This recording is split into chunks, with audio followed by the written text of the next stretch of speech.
মৰমৰ ছাত্ৰ ছাত্ৰীসকল তোমালোকক এইচআৰ এডুকেশ্যনেল হাবলৈ স্বাগতম জনাইছোঁ।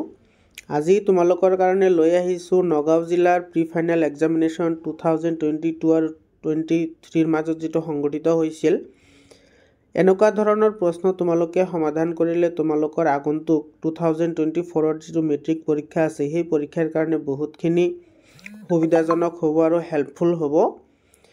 গতিকে তোমালোকে এই চেনেলটো সাবস্ক্ৰাইব কৰি ৰাখা যাতে তোমালোকে এনেকুৱা ধৰণৰ সায়েন্সৰ আৰু কুৱেশ্যনবোৰ পাব পাৰা।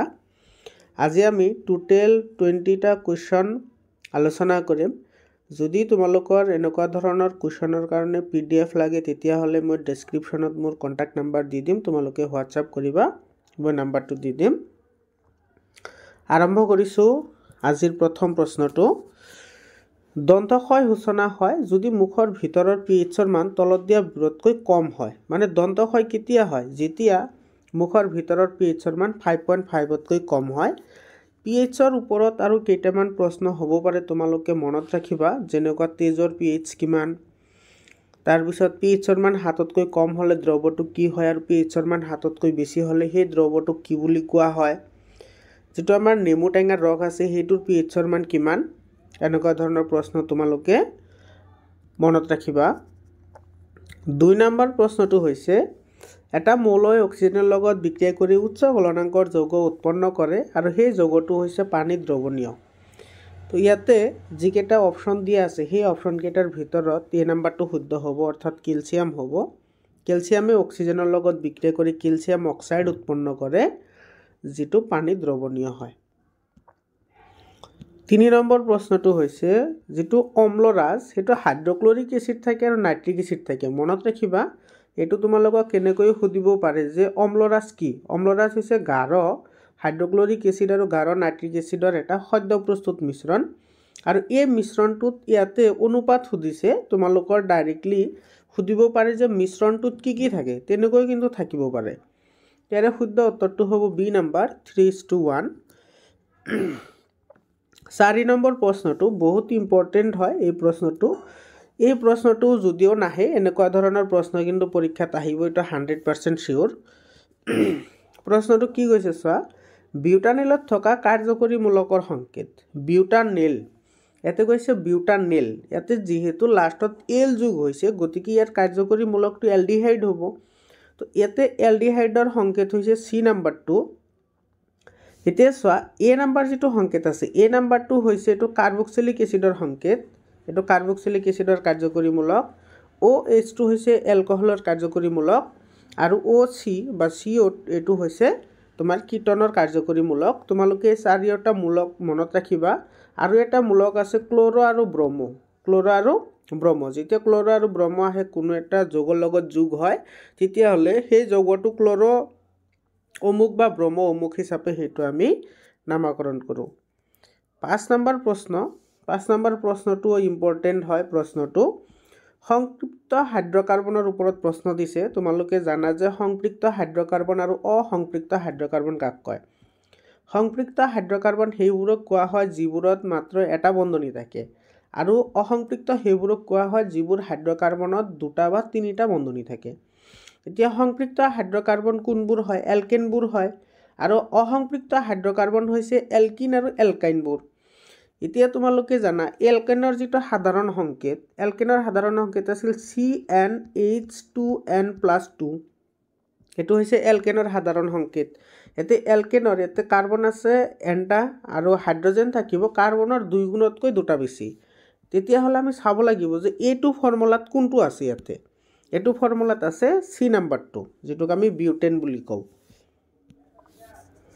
6 নম্বৰ প্ৰশ্নটো, চকুৰ কি অংগৰ ক্ৰিয়াৰ বাবে চকুৰ লেন্সৰ ফকাছ দৈৰ্ঘ্যৰ পৰিৱৰ্তন হয়? এইটো হ'ব চিলিয়াৰী পেশী। 7 নম্বৰ প্ৰশ্নটো হৈছে এটা পৰমাণুৰ ইলেক্ট্ৰনৰ বিন্যাস হৈছে 282। মানে 282 মানে ইয়াতে মানে টোটেল ইলেক্ট্ৰন আছে 12টা, মানে 2 8 10 আৰু 2 12। তেতিয়াহ'লে তলত যিকেইটা মৌল দিছে সেই মৌলবোৰৰ লগত কাৰ লগত এইটো মিল থাকিব। চোৱা, মৌল এটাৰ ইলেক্ট্ৰনৰ বিন্যাসৰ পৰা মৌল এটাৰ আমি সাদৃশ্যতা আৰু বৈসাদৃশ্যতা আমি চিনাক্তকৰণ কৰিব পাৰোঁ। ইয়াতে যিহেতু ইয়াৰ যোজ্যতা 2 গতিকে ইয়াতে যিকেইটা এলুমিনিয়াম, কেলছিয়াম, ছ'ডিয়াম আৰু গেলিয়াম এই চাৰিটা মূলৰ ভিতৰত কাৰ যোজ্যতা 2 হ'ব ইয়াতে আমি জানো কেলছিয়ামৰ যোজ্যতা 2 13 নম্বৰ প্ৰশ্ন হৈছে শ্বেতসাৰক সৰল শ্ৰেণীলৈ ৰূপান্তৰ কৰা উৎসেচকটোৰ নাম কি শ্বেতসাৰক সৰল শ্ৰেণীলৈ ৰূপান্তৰিত কৰা উৎসেচকটোৰ নাম হৈছে এমাইলেজ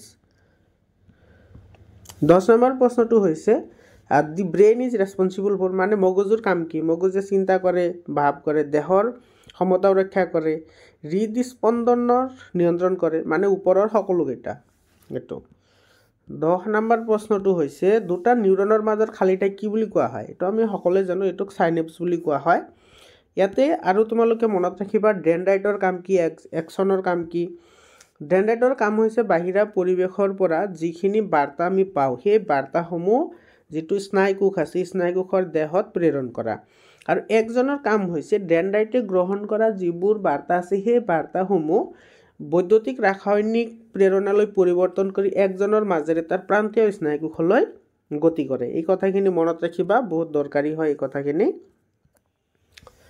11 নম্বৰ হৈছে তলৰ কোনটো জীৱই দ্বি বিভাজন দ্বি মানে দুটা মানে মাজে যদি আমি দুটা ভাগ কৰি দিও তথাপি তাৰ পৰা নতুনকৈ কি হ'ব জীৱৰ উৎপন্ন হ'ব এটো হ'ব লেইশমেনিয়া আৰু বাকি যিকেটা আছে এইকেটা কিন্তু বহুত দৰকাৰী হয় ইয়াতে সোৱা যেটো প্লাজমোডিয়াম আছে প্লাজমোডিয়ামে বহু বিভাজনৰ সহায়ত এতে প্ৰজনন ক্ৰিয়া সংঘটিত কৰে আৰু যেটো হৰপিল হেলাই আছে হৰপিল হেলাইটো বহু বিভাজনৰ দ্বাৰা কৰে যেটো ইষ্ট আছে ইষ্টে কি কৰে মুকুলোদ্গম বা এটো মুকুলন প্ৰক্ৰিয়াৰে বংশবিস্তাৰ কৰে 12 নম্বৰ প্ৰশ্নটো হৈছে উখ মটৰমাহ আৰু চাপৰ মটৰমাহৰ গছৰ মাজত যদি আমি সংকৰণ ঘটাও তেতিয়া হলে প্ৰথম প্ৰজন্মত যিবোৰ আমি গছ পাম সেই গছবোৰৰ কেনেকুৱা হ'ব সেই গছবোৰৰ গুটেকেটা উখ হ'ব এটো মেন্ডেলৰ প্ৰথম যেটো সংকৰণ পৰীক্ষা আছিল সেই প্ৰথম সংকৰণৰ ওপৰত প্ৰশ্ন আহিছে আৰু এটা কথা মনত ৰাখিবা মেন্ডেলৰ যেটো প্ৰথম সংকৰণৰ পৰীক্ষা আছিল সেই পৰীক্ষাৰ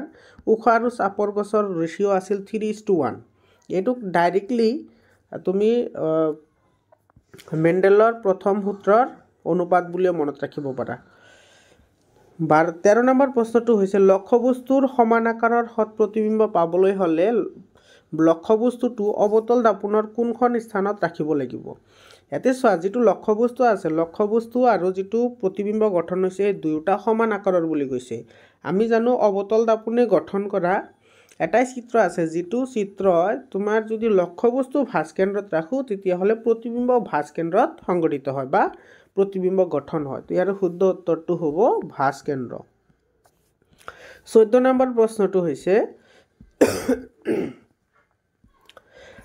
যেটো আমাৰ হীৰা আছে হীৰাৰ প্ৰতিহাৰাংক কিমান হীৰাৰ প্ৰতিহাৰাংক হৈছে 2.42 ইয়াতে আৰু এটা কথা মনত ৰাখিবা 1.33 হৈছে পানীৰ প্ৰতিহাৰাংক 15 নম্বৰ প্ৰশ্নটো হৈছে R1 আৰু R2 ৰুট দুটা সমান্তৰাল সজ্জাত যদি আমি বি বিভৱিতত সংযোগ কৰো তেতিয়া হলে ইয়াৰ মুঠ ৰুট কিমান হ'ব আমি জানো সমান্তৰাল সজ্জাত সংযোগ কৰিলে এটো 1/R1 + 1/R2 হ'ব এতে R1 আৰু R2 যদি আমি এলসিয়াম লও তেতিয়া হলে আমি এটো পাম অৰ্থাৎ এ নাম্বাৰটো শুদ্ধ উত্তৰ 6 নম্বৰ প্ৰশ্ন প্ৰবাহযুক্ত দীঘল সলিনয়েড এটাৰ ভিতৰৰ চুম্বক ক্ষেত্ৰ এটো আমি আগতেও আলোচনা কৰিছো এটো কি হয় সকলো বিন্দুতে একে থাকে 17 নম্বৰ প্ৰশ্নটো বৈদ্যুতিক প্ৰবাহ উৎপন্ন কৰা সঁজুলি মানে এনেকুৱা সঁজুলি যিবোৰে বিদ্যুৎ উৎপন্ন কৰিব পাৰে তো যিবোৰ সঁজুলিয়ে বিদ্যুৎ উৎপন্ন কৰিব পাৰে তেনেকুৱা সঁজুলিক আমি জেনাৰেটৰ বুলি কওঁ 18 নম্বৰ প্ৰশ্ন তলৰ কোনটো জীৱভৰ শক্তিৰ উদাহৰণ নহয় জীৱভৰ মানে যেটো আমি জীৱৰ মলমূত্ৰ বা জীৱৰ পৰা আমি পাব নোৱাৰো হেতু হৈছে নিউক্লিয় শক্তি 19 নম্বৰ প্ৰশ্নটো হৈছে তলত উল্লেখ কৰা কোনখিনিত অনিম্নীকৰণ পদাৰ্থ আছে অনিম্নীকৰণ পদাৰ্থ সেইবোৰক কোৱা হয় যিবোৰ বিয়োজকৰ বিক্ৰিয়াৰ দ্বাৰা সেইবোৰক আমি পৰিৱেশৰ লগত মিহলি কৰিব পাৰো বা হেতু কি হয় ডিগ্ৰেডেবল হয় বা পচি যায় তো ইয়াতে সি নাম্বাৰ অপশনটো কাৰেক্ট হ'ব ফলমূলৰ বাকলি পিঠা আৰু টেঙাৰ ৰস 20 নম্বৰ প্ৰশ্ন গংগা নদীৰ কাৰ্যকৰী আঁচনিখন কেতিয়া উদ্বোধন কৰা হৈছিল এটোৰ শুদ্ধ উত্তৰ হৈছে 1985 গংগা নদীৰ কাৰ্যকৰী আঁচনিৰ ওপৰত আৰু এটা কথা মনত ৰাখিবা গংগা একচন প্ল্যান বা গংগা নদীৰ কাৰ্যকৰী আঁচনিখনৰ মূল উদ্দেশ্য কি আছিল গংগা নদীৰ কাৰ্যকৰী আঁচনিখনৰ মূল উদ্দেশ্য আছিল গংগা নদী পৰিষ্কাৰ কৰা আৰু তাতে থকা যিবোৰ জীৱ জন্তু আছিল বা যিবোৰ মাছ কাছ আছে সেই মাছ কাছসমূহক সুৰক্ষা প্ৰদান কৰা। মৰমৰ ছাত্ৰ ছাত্ৰীসকল, আজিৰ কাৰণে এইখিনিয়ে। আকৌ লগ পাম অহা এটা ভিডিঅ'ত। ধন্যবাদ।